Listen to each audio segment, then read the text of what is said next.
Une révolution au goût inachevé, c'est précisément le jeudi 11 avril 2019 que le président Omar el-Béchir, âgé de 75 ans, au pouvoir depuis 1989, a été destitué par l'armée après 3 mois de soulèvement populaire contre son régime autoritaire au pouvoir centralisé au sommet de l'État de Khartoum. 30 ans de règne furent ainsi balayés par la colère d'un peuple déterminé à réussir son projet de révolution. Mais qu'en est-il plus de 8 mois après la révolution?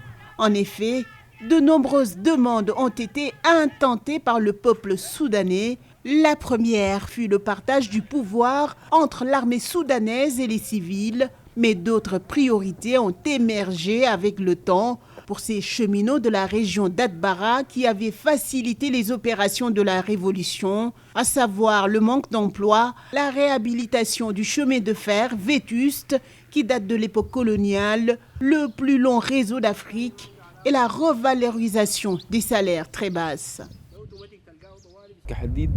Les cheminots ont le plus bas salaire du pays. Certaines personnes gagnent moins de 1200 livres soudanaises par mois, au moment où les salaires des ingénieurs et autres travailleurs peuvent atteindre 3500 livres soudanaises.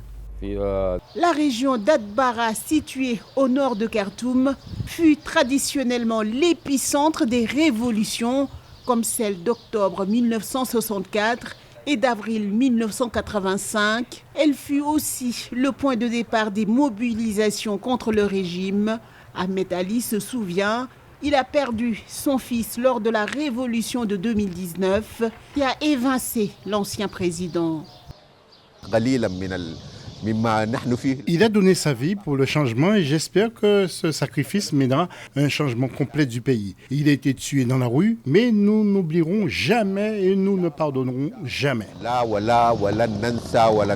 Le Soudan tente désormais de se relever.